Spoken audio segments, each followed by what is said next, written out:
Hello everyone, welcome back to our channel Jayanti লাইফস্টাইলে তোমাদের সবাইকে জানাই অনেক ভালোবাসা, অনেক স্বাগত। আয়ো যে তোমরা ভালো আছো, সুস্থ আছো, আমিও মোটামুটি ভালো আছি ফ্রেন্ডস।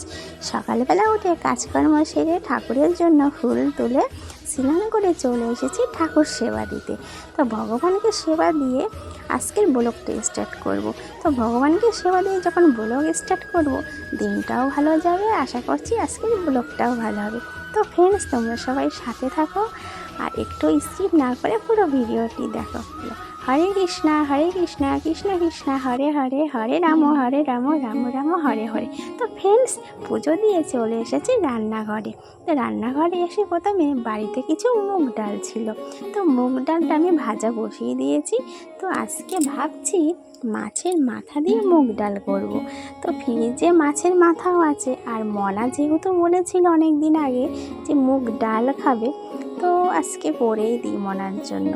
ঠিক আছে, তো ডালও আছে, মাছের মাথাও আছে। আর এদিকে দেখো, আমি প্রেসারে ডালটা সিদ্ধ বসিয়ে দিয়েছি, এক সাইডে ভাতও বসিয়ে দিয়েছি।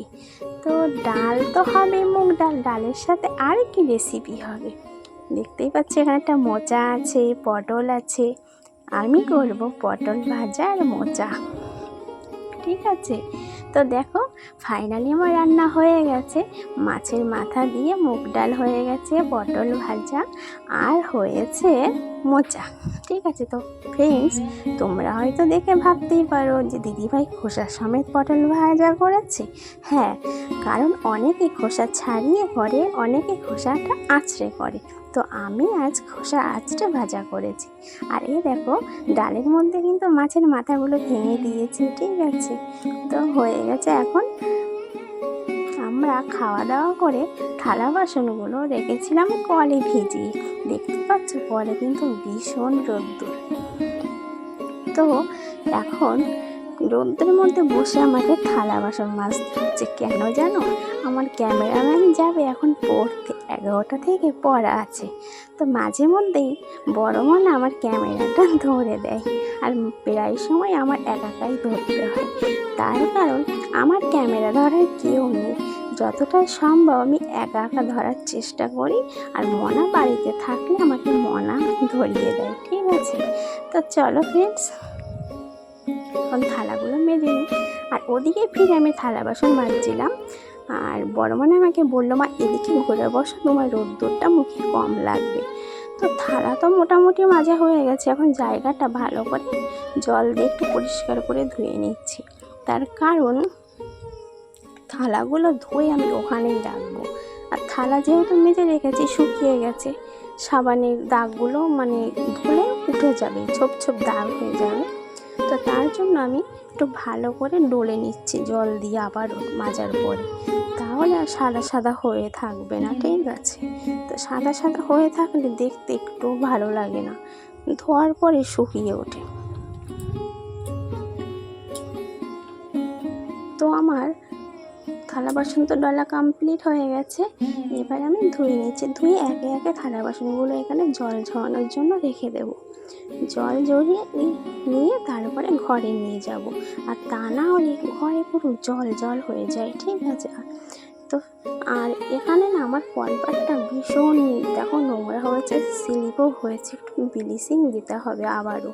আর এত এখানে স্লিপ হয়, আমার তো ভীষণ ভয় লাগে যে মনারা কখনো পড়ে না যায়। ঠিক আছে, তো চলো ফ্রেন্ডস, থালা বাসন তো ধোয়া মোটামুটি কমপ্লিট হয়ে গেছে। ঠিক আছে, এবার কলপাটটা ভালো করে একটু পরিষ্কার করতে হবে। তো ফ্রেন্ডস, দেখো আমি যে থালাগুলো এখানে ধুয়ে রেখেছিলাম জল ঝরানোর জন্য, জলটা ঝরে গেছে। এবার আমি গামলার মধ্যে করে নিয়ে একসাথে ঘরে যাব। আর আমার থালা বাসন ছাড়া গামলাটা আমার অনেকটাই ছোট হয়ে গেছে, সেটা তো তোমরা দেখতেই পাচ্ছ।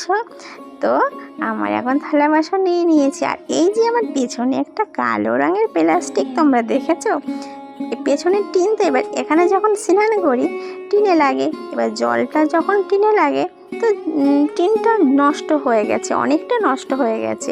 এবার তো তোমাদের দাদাভাই বাড়িতে ছিল না, তার জন্য আমি বাবাকে দিয়ে ওখানে একটা কালো প্লাস্টিক লাগিয়ে নিয়েছিলাম, যাতে জল না লেগে টিনটা খারাপ না হয়।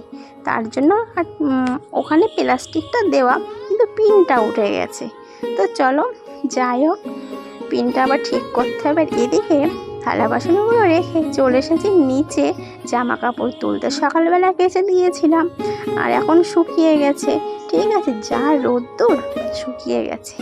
আর এদিকে একটা কারেন্টের বোর্ড নিয়েছিল পাশের বাড়ি এক দিদিভাই, তো দিদিভাই বোর্ডটা দিয়ে গেছে, আমাকেই সব কিছু গুছিয়ে রাখতে হয় জানো তো। এদিকে দেখো তোমাদের দাদাভাই মাঠের থেকে ডাঁটাগুলো নিয়ে এসেছে সুস্মিতাদের ক্ষেতের থেকে। ডাঁটাগুলো কিন্তু খুব সুন্দর। আর এখানে কতগুলো টায়ার আছে দেখেছো, যেহেতু আমার টিনের ঘর।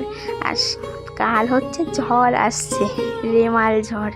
তো রেমাল ঝড়কে আমাদের এড়িয়ে চলতে হলে, ঘরটাকে বাঁচাতে হলে আমাদের ওই দড়িগুলো আর টায়ারটা মাটির নিচে পুঁতে দড়ি দিয়ে ঘরটাকে ভালোভাবে টানা দিতে হবে। তা না হলে তো রেমাল ঝড়ে ঘর আমার উড়িয়ে নিয়ে যাবে, মাথার উপরে ছাদ বলে আর কিছুই থাকবে না, তাই না?